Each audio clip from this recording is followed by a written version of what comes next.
Por isso digo, vivo pelo Espírito, e de modo nenhum satisfarão os desejos da carne. Pois a carne deseja o que é contrário ao Espírito, e o Espírito o que é contrário à carne. Eles estão em conflito um com o outro, de modo que vocês não fazem o que desejam. Mas, se vocês são guiados pelo Espírito, não estão debaixo da lei. Ora, as obras da carne são manifestas: imoralidade sexual, impureza e libertinagem, idolatria e feitiçaria, ódio, discórdia, ciúmes, ira, egoísmo, dissensões, facções, inveja, embriaguez, orgias e coisas semelhantes.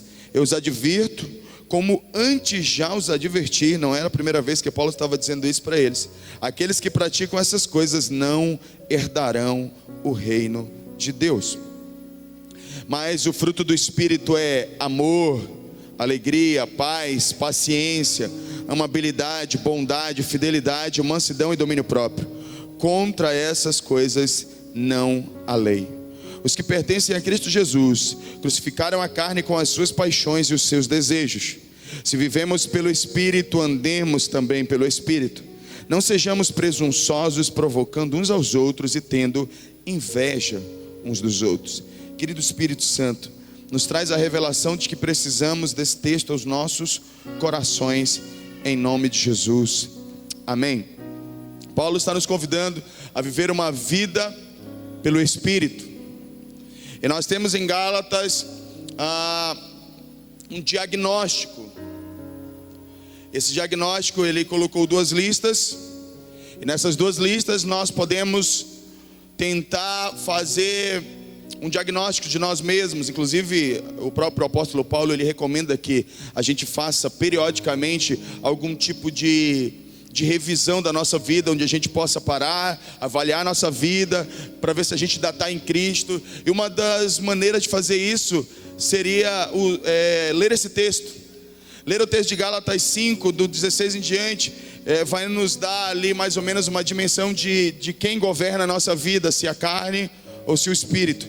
Se nós estamos mais para imoralidade sexual, impureza, libertinagem, idolatria, feitiçaria, ódio, discórdia, ciúmes, ira, egoísmo, dissensões, facções, inveja, embriaguez e orgias, nós estamos mais para o governo da carne. Antes de terminar essa série, talvez na última mensagem dessa série, eu vou falar um pouco sobre as obras da carne. Mas nós temos aqui essa primeira lista. Agora, se você está mais propenso a andar por essa outra lista, e nessa outra lista tem amor, alegria, paz, paciência, amabilidade ou benignidade, bondade, fidelidade, mansidão e domínio próprio, com essas coisas não há lei, então você está sendo governado pelo Espírito. Então nós podemos ali, por aqui, descobrir quem nos governa. Você poderia responder agora essa pergunta para você: quem governa a sua vida, só lendo essa lista, essas duas listas? Você é capaz de fazer isso? Você conseguiria fazer isso? Ou você teria coragem de fazer isso e talvez no final admitir, se necessário for, que quem governa a sua vida é a carne? Presta atenção que quem está governando aqui, ele chamou isso aqui de obra da carne, não de obra do diabo. Você já parou para pensar que todos esses comportamentos, e eu vou, só para ajudar quem está nos visitando aqui,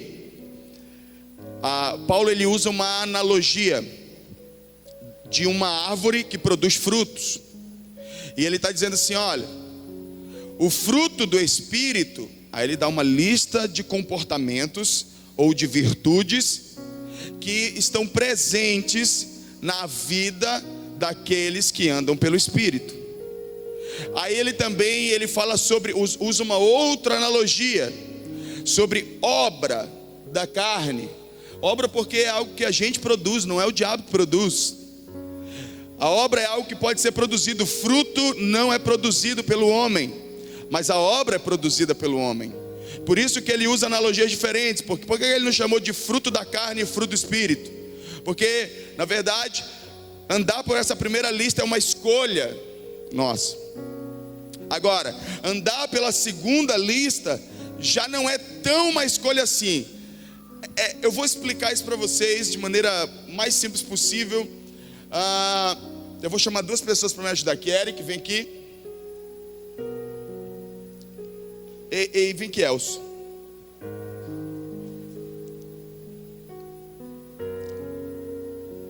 Vou tentar com essa ilustração ser o mais...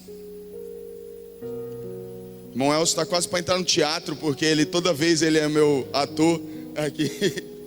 Vamos supor que o Eric represente o pecado e o Elcio, Jesus. Amém?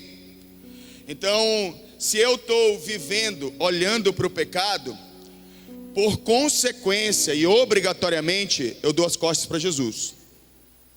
Então, e quando então a obra do Espírito vem sobre mim, e eu decido não mais olhar para o pecado, e eu me volto para Jesus, eu já não estou olhando para o pecado, eu dou as costas para o pecado, então passo a olhar para Jesus.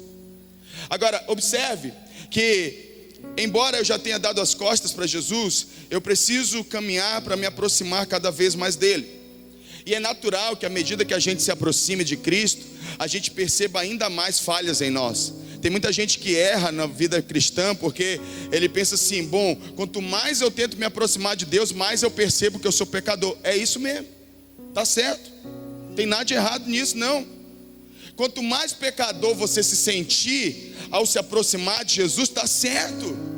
Não é para você se sentir santo, não é para você se sentir, não é para você se orgulhar e dizer: nossa, como eu estou bom, como eu sou uma pessoa legal agora. Não, quanto mais próximo de Jesus, mais convicção você terá de que você é ruim. E tem que ser assim. Por que tem que ser assim? Porque você tem que entender o seguinte, à medida que eu me aproximo de Jesus, eu percebo que eu sou ruim, mas Ele não me rejeita. Então eu posso continuar me aproximando, e Ele vai me limpando. E aí isso fica evidente, aquilo que a Bíblia chama de graça. O que é? Graça é o seguinte, você se aproxima de Deus não é porque você é bom, é porque você é ruim e precisa dele. E aí então você tem que ir cada vez mais. Cara, eu estou aqui, me converti, entreguei minha vida para Jesus, dei as costas para o pecado, estou me aproximando de Cristo, mas cada vez que eu busco a Deus, eu percebo coisa ruim em mim.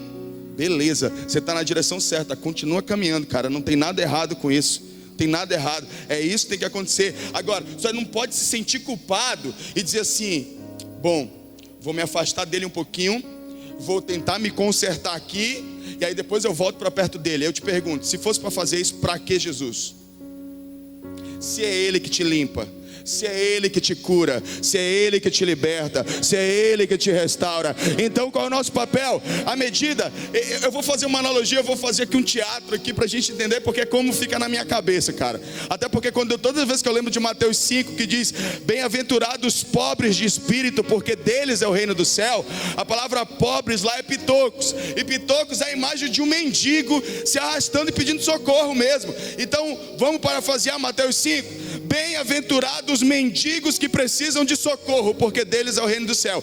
Então eu estou aqui, virei as costas do pecado, mas eu ainda estou todo sujo dele. E aí cada vez que eu me aproximo, eu me sinto mais sujo. E aí isso vai me entristecendo, vai me enfraquecendo. Mas eu não saio, eu não deixo ele, eu continuo me rastejando a ele. E ele me levanta. Agora, você percebe? Aleluia. Obrigado aos atores aqui. Em nome de Jesus, já está convocado para o teatro. Quantos entenderam? Isso é evangelho. Evangelho não é aquilo que te disseram, que diz assim: você tem que vir para a igreja, você tem que estar todo certinho, viu? Você não pode fazer isso, você não pode fazer aquilo, você não pode. Não, cara, não é isso, não é evangelho, isso é religião. O evangelho é aquele cara que disse: eu sou miserável mesmo, e eu preciso de um Salvador. E por que eu estou introduzindo essa mensagem hoje com isso aqui que eu acabei de falar para vocês?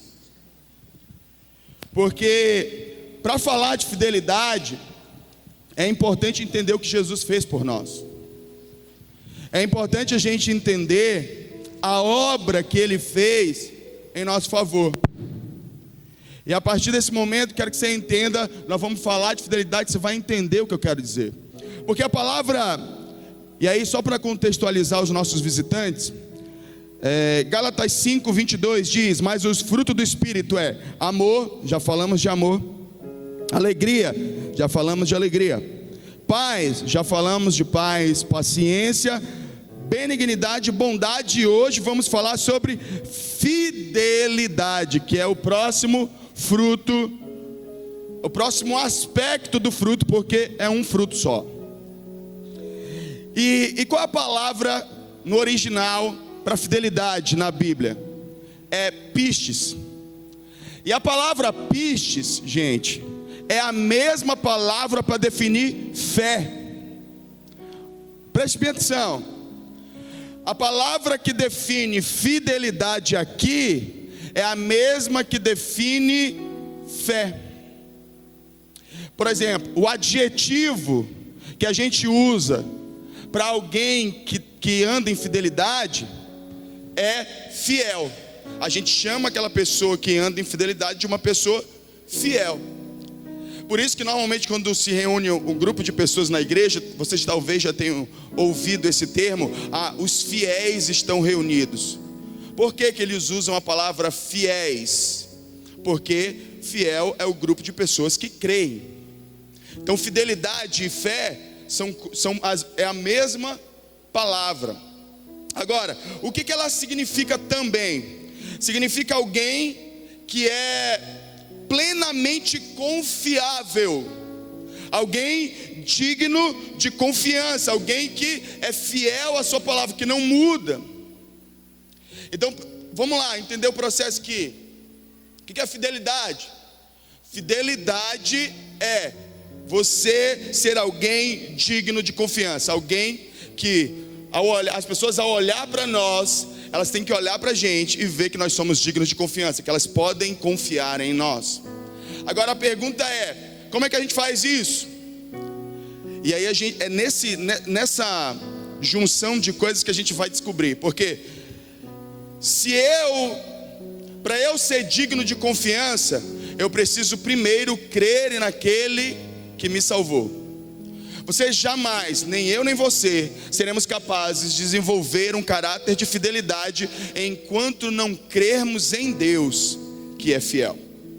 E Jesus é fiel, o Senhor é fiel. Eu quero ler só alguns textos para você entender o que significa, como o caráter de Deus é fiel. Hebreus 10:23 diz: apeguemo-nos com firmeza à esperança que professamos, pois aquele que prometeu é fiel. Ou seja, está dizendo que é alguém que é digno de confiança. Deus é digno de confiança. 2 Timóteo 2,13: se somos infiéis, Ele permanece fiel, pois não pode negar-se a si mesmo. Então o Senhor é alguém fiel. Deuteronômio 7:9: saibam, portanto, que o Senhor, o seu Deus, é Deus. Ele é o Deus fiel, que mantém a aliança e a bondade por 1000 gerações daqueles que o amam e obedecem aos seus mandamentos. Portanto, Deus é esta pessoa digna da nossa confiança. Então, o que nós precisamos primeiro desenvolver para que na nossa vida, para que nós possamos desenvolver o caráter de fidelidade? Nós precisamos de fé naquele que já é fiel. Nós só seremos fiéis se nós confiarmos em Deus. Eu vou dar um exemplo para você. Todas as áreas da nossa vida que a gente não confia em Deus, a gente também é infiel. Quer ver um exemplo? Eu vou começar com os jovens aqui. Os jovens hoje, eles não acreditam, a grande maioria não acreditam que Deus tem preparado os jovens solteiros, que Deus tem preparado um cônjuge para ele ou para ela, um homem ou uma mulher. A maioria dos jovens não confiam que isso é verdade. Qual o resultado dessa desconfiança que eles têm de Deus? Eles se pegam com qualquer um que aparece. Porque todas as vezes que eu desconfio de Deus, eu vou gerar uma infidelidade, eu vou ser infiel. Então sabe quando o jovem fica assim: será que Deus tem alguém para mim mesmo? Será que Deus reservou alguém que me ama? Aí quando você diz acho que não, o que você faz? Você abre o seu coração para a infidelidade a Deus. Todas as áreas da sua vida que você alimenta infidelidade, que você desconfia de Deus, você vai ser infiel. Quer ver uma outra área? Área financeira. Todas as vezes que você duvida que Deus vai te prover, o que você faz? Você é infiel. Em todos os aspectos. Tanto não somente na questão aqui na igreja, na vida espiritual, faltando, não consegue dar o seu dízimo, não consegue ofertar, mas vai muito além disso, porque as mesmas pessoas que não conseguem confiar no caráter fiel de provisão de Deus, elas roubam, são as que roubam. Por que as pessoas roubam? Porque elas pensam assim: se eu não der jeito na minha vida, ninguém vai dar. Se eu não trabalhar, se eu não roubar, se eu não pegar o dos outros, a oportunidade está ali, ninguém vai fazer por mim, porque ele não acredita que Deus supre ele. Então todas as vezes que eu não consigo crer no caráter de Deus, de fidelidade, eu também sou infiel. Vamos colocar isso dentro do casamento? Quando uma mulher, e dentro do casamento, ou uma mulher ou um homem, eu vou usar os dois exemplos para depois não ficar só na mulher e achar que eu sou machista, porque agora é assim, se só não der os dois exemplos, é machista. Mas, enfim, eu não sou machista, né? Obviamente. Deixa eu só beber uma água aqui. Dentro do casamento, quando uma mulher, ela não crê, primeiro, em Deus, porque entenda só, fidelidade dentro do casamento não é uma mulher apenas confiar no seu marido, é confiar que Deus cuida do seu marido. E quando essa mulher ela não crê, o que ela faz? Ela vai ser infiel contra Deus. Sabe o que eu já vi acontecendo? Eu já vi mulheres que elas manipulam coisas, mentem, enganam para tentar descobrir alguma coisa do seu marido. Por que você levou minha água, meu bem? Ah, não? Então tá. Eu já ia beber já. Você percebe isso? A mesma coisa acontece com homens. Porque quando eu não acredito que Deus cuida do meu casamento, eu vou ter que ser infiel de alguma maneira, e eu vou ter que manipular, eu vou ter que dar jeitinho, eu vou enganar aqui, eu vou mentir ali, eu vou esconder uma coisa acolá. Só que o que essa pessoa não está entendendo é que ela está ferindo a Deus. O que ela não percebe é que ao mentir para o seu cônjuge, porque ela está manipulando ou tentando construir situações, ela está criando uma cadeia de mentiras que afeta Deus. Todas as vezes que eu não confio em Deus, eu serei infiel. Todas as vezes. Agora faça uma avaliação da sua vida. Quais áreas da sua vida que você não confia em Deus e você acabou sendo infiel? Pare e pense. Na área sexual, por que tem gente que na área sexual não consegue ser fiel a Deus? Porque ele não acredita que Deus pode colocar a vida sexual dele em parâmetros saudáveis e santos.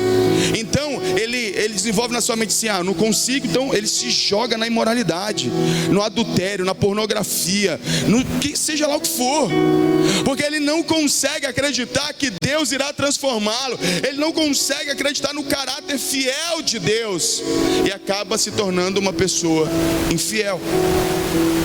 Você percebe a seriedade da coisa? Que quanto mais você desconfia de Deus, mais infiel você se torna. Porque todas as vezes que você desconfiar de Deus, quando uma proposta surgir para você, você tende a aceitar, mesmo que ela esteja fora da vontade de Deus, porque você não tem compromisso de fidelidade com Deus, você só tem compromisso com você mesmo. Você percebe? E aí você vai desenvolver uma vida infiel. Quer ver um exemplo disso? Mateus 25. Abre aí comigo.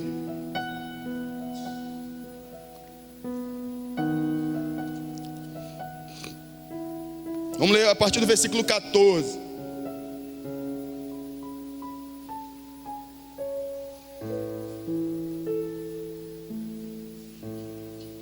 E à medida que esse Mateus 25, ele deixa muito claro o que é fidelidade. É muito legal esse texto. Quem achou aí, por favor, só para eu me situar, diga: eu achei.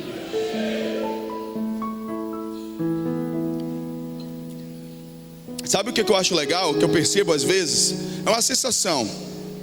que quando a gente tira alguns termos mais evangeliqueis, a gente se sente mais livre.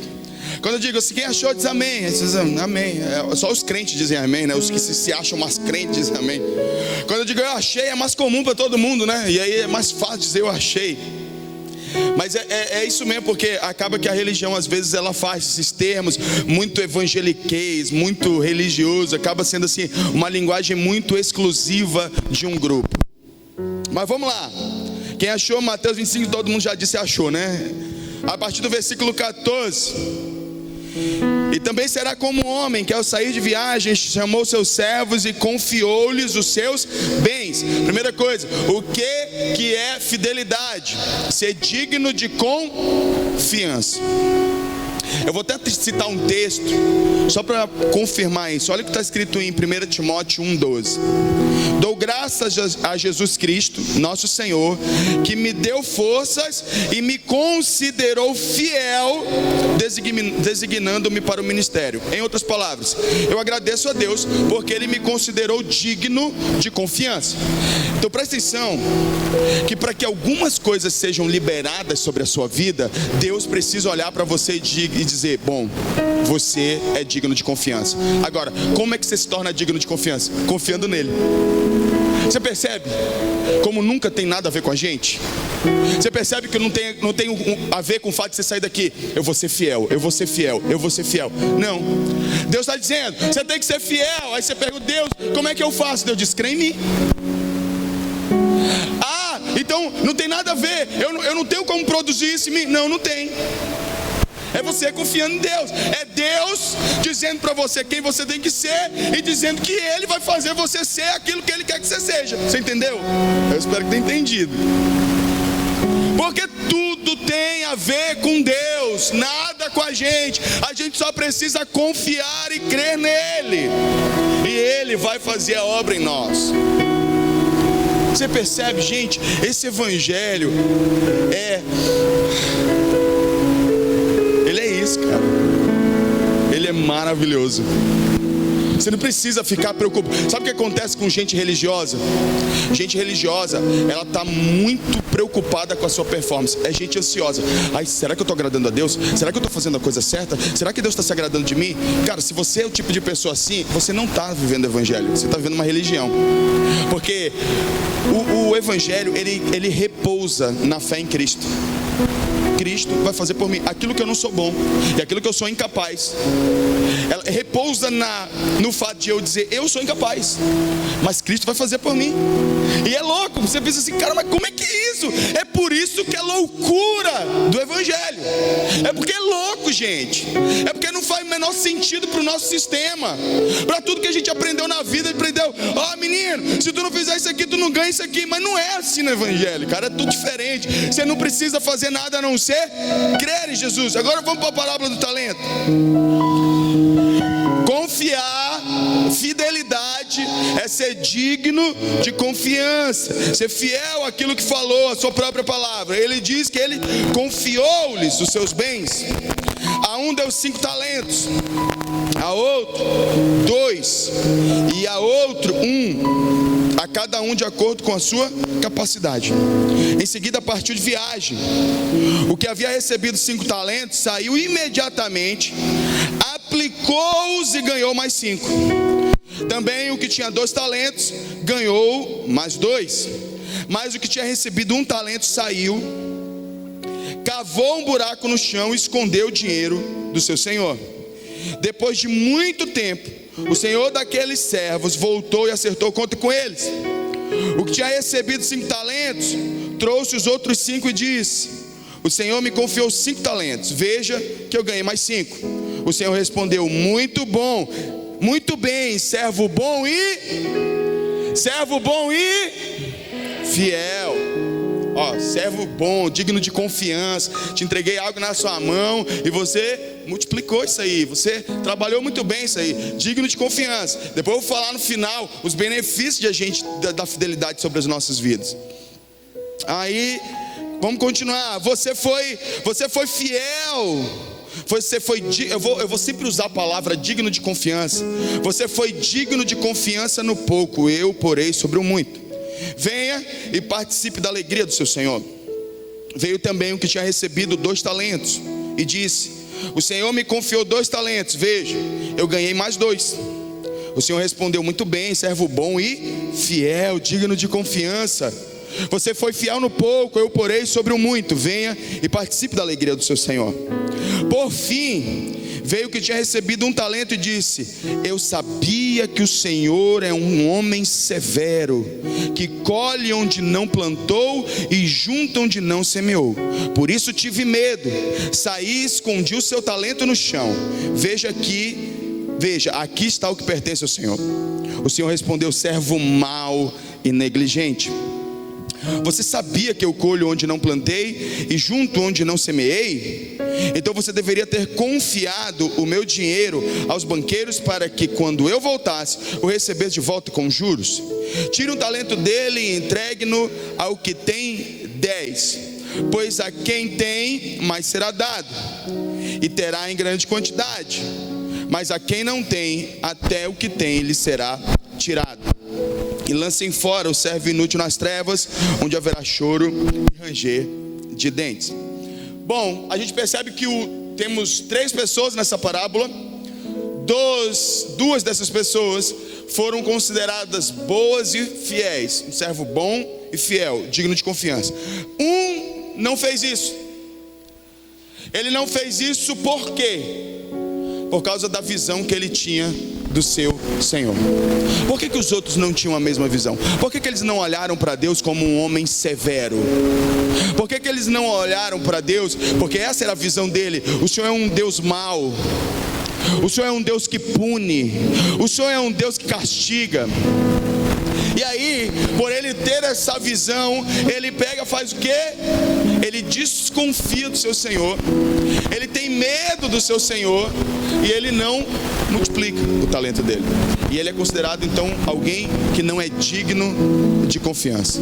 Você percebe que esse homem foi infiel pela maneira como ele olhava para o seu Senhor? Nós somos infiéis pelo mesmo motivo.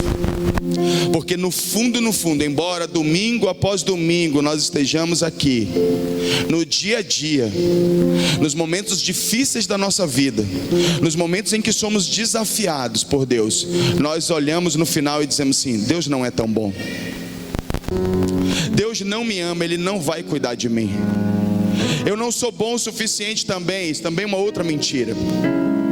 Deus só ama as pessoas boazinhas, eu não. E aí você vai nutrindo desconfiança com relação ao caráter de Deus, e no final faz com que você simplesmente haja com infidelidade. É como se você desistisse, dissesse assim: bom, Deus não é tudo isso que Ele disse ser, então eu também abro mão de manter-me fiel a Ele. Gente, é como se fosse um filho dizendo para o pai assim: pai, é o seguinte, hoje o senhor comprou o almoço. Quem é pai aqui? Levanta a mão, só para eu saber. Você é pai, maravilha. Quem comprou o almoço para sua família hoje aí? Levanta a mão. Os pais que deram de alguma maneira de comer para os seus filhos hoje, levanta a mão aí. Os pais, as mães também, levantem a mão. Vocês deram de comer para os filhos, né? Imagina então o seguinte: seus filhos hoje, na hora do almoço, você chegou com o almoço, vamos supor que fosse um bebezinho de peito até, que você está dando de mamar, e o seu filho dissesse assim: pai, eu vou guardar um pouquinho desse almoço aqui, porque eu sei que o senhor trouxe almoço hoje para casa, mas eu não sei se o senhor é tão bom para trazer amanhã, então eu vou aqui guardar, porque eu não confio no senhor. O senhor pode ter feito hoje, mas amanhã acho que o senhor não vai fazer. É como se nós disséssemos isso para Deus, quando a gente não confia nele. A gente está dizendo nas entrelinhas que Ele não é tão bom assim para suprir a gente amanhã. Embora muitos aqui já tenham vivido experiências com Deus sobrenaturais, não continuam confiando em Deus. Abandonam a confiança no Senhor, mesmo já tendo experimentado dela, o que é triste.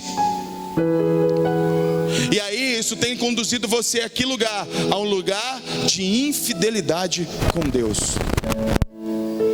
feito você abandonar o seu caminho, o seu relacionamento de santidade e confiança no Senhor. Está vivendo talvez hoje no pecado, porque não confiou em Deus em algum momento da sua história. Está vivendo hoje longe da presença do Senhor, ou não está desfrutando daquilo que esses dois primeiros servos desfrutaram. Servo bom e fiel, foste fiel no pouco, te colocarei sobre o muito. Que tem de gente, desde que converteu no pouco, não é brincadeira, gente. Vocês já pararam para prestar atenção? O que tem de crente que não sai da mesma? O que tem de pessoas que vêm à igreja, mas continuam na mesma condição? Por quê? Porque desconfiam de Deus, embora estejam todo domingo num templo. Desconfiam de Deus na prática. Não confiam com todo o seu coração, não entregaram completamente todas as áreas da sua vida. Existem áreas que eles olham para Deus e digam: Deus não é tão bom assim, Ele não vai me suprir, Ele não vai cuidar do meu casamento, Ele não vai colocar comida na minha mesa, Ele não vai, e aceita qualquer coisa, porque não confia em Deus. Por não confiar em Deus, tem sido pessoas infiéis. As pessoas olham talvez para você e também não confiam em você. Você quer que as pessoas confiem em você, não é verdade? Só que para as pessoas confiarem em você, elas precisam primeiro saber em quem você confia. Quem já ouviu falar de fiador? Alguém já ouviu falar de fiador? Fiador é um cara que ele se responsabiliza por uma compra ou qualquer coisa que uma outra pessoa vai fazer. Só vou fazer uma compra, e aí o Adriano aqui vai ser meu fiador. Eu vou lá na loja, e aí eu disse: eu queria abrir um crédito, eu queria comprar tal coisa. Ele disse assim: bom, como eu não conheço você o suficiente, você não tem histórico de crédito, você precisa de um fiador, alguém que eu já conheço e que eu sei que é fiel. Aí eu vou lá e digo: Adriano, lá na loja só aceitam o meu crédito se você for o meu fiador. Adriano vai lá e diz assim: ó, eu já sou cliente há algum tempo aqui, ó, pago tudo direitinho, tá tudo certinho, então eu vou bancar ele.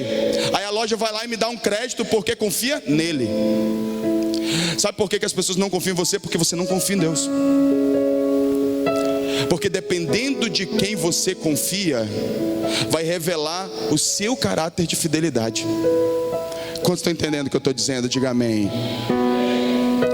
Se você não confia em Deus, as pessoas não vão confiar em você. E aí eu lembro de uma historinha muito interessante que eu gostei muito uma vez que eu ouvi, de um homem que abandonou a Deus e foi para a beira de um bar. E ele estava bebendo lá com as pessoas. E aí ele sentou na beira do bar, e uma mulher sentou, e ele começou a contar a história dele, de como ele tinha se desviado dos caminhos do Senhor. E essa mulher disse assim: bom, se você abandonou a Deus, você abandona a sua mulher. Ele disse: não, a minha mulher eu sou fiel. Se você traiu a Deus, você trai sua mulher. Ele disse: não, a minha mulher não traiu não, porque eu sou fiel. Ela disse: não, você trai. Ele disse: eu não traio. Não, você trai, porque se você traiu a Deus, você vai trair sua mulher. Porque, queridos, nós só somos fiéis às pessoas quando somos fiéis a Deus. Todo infiel, ele é, antes de ser com qualquer pessoa, ele é com Deus. Só existe um que é fiel, totalmente, plenamente, completamente fiel, e o nome dele é Jesus Cristo. Se eu não estou conectado com ele, eu também não sou fiel. Se eu não estou conectado a ele, eu não sou fiel. Você entende isso? Agora, o que essa parábola nos ensina sobre fidelidade também? É que determinados níveis só são alcançados por meio de fidelidade. Como eu dizia agora há pouco, muitas vezes nós estamos vivendo de maneira escassa. E quando eu falo de escassez, eu não me refiro apenas à escassez financeira, é escassez familiar, escassez emocional, escassez espiritual. A nossa vida, ela não tem novidade no que diz respeito a ações espirituais. Por quê? Porque não somos dignos de confiança. Tem um texto na Bíblia que Jesus diz assim, ó: não lancem pérolas aos porcos. Você sabe o que esse texto significa? Não dê o que é precioso a pessoas que não entendem a preciosidade daquilo que irão receber. Fidelidade é mais ou menos isso, é alguém que só é digno de receber algo quando ele percebe o valor daquilo que ele vai receber. E sabe por que nós vivemos uma vida medíocre? Porque não somos dignos de confiança. Aí a minha pergunta para você: pense sobre tudo que você quer conquistar em Deus. Pense em todas as áreas. Eu queria que você fizesse esse exercício aí por alguns minutos. Pense na família que você quer. Pense na vida financeira que você quer. Pense na vida espiritual que você quer.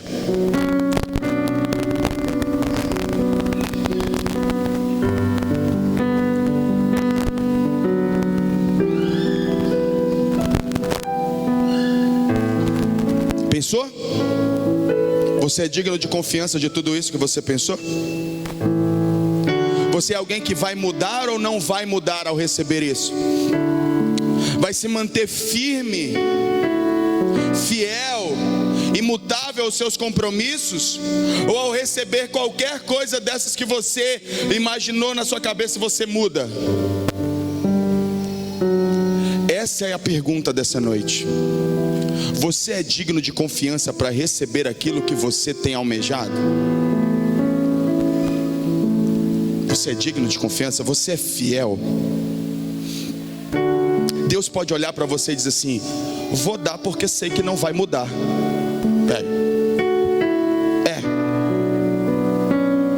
Vou dar porque eu sei que não vai me abandonar. Você é? Porque se você não for, a parábola deixa muito clara: foste fiel no pouco, sobre o muito te colocarei. Isso tem a ver com ser digno de confiança.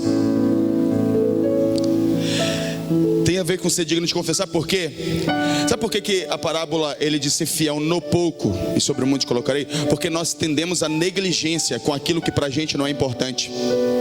Só trata com fidelidade aquilo que para si é irrelevante quem é fiel. Você imagina que alguém te dá uma coisa que para você é nada. Qual a sua tendência? Desprezar. Você não vai agir como alguém digno de confiança com aquilo que você não valoriza. E é por isso que o pouco revela o caráter de muita gente, o caráter de fidelidade. Porque a gente só valoriza aquilo que é espetacular, aquilo que é maravilhoso. A gente dá valor, sabe, para a igreja dos outros, para os pastores dos outros, para os líderes dos outros, porque o nosso a gente sempre está tratando com infidelidade. E é por isso que a nossa vida não muda, gente. É por isso que a gente está sempre na mesma. É porque a gente não tem um caráter de fidelidade. E não temos porque não confiamos em Jesus. Mas, qual é a boa notícia? A boa notícia é que essa mensagem está sendo pregada para você nessa noite. Ela está chegando ao seu coração e ela pode mudar a tua história. Se você nessa noite decidir entregar o seu coração completamente a Jesus Cristo e dizer: confiarei no Senhor até o último fio do meu cabelo,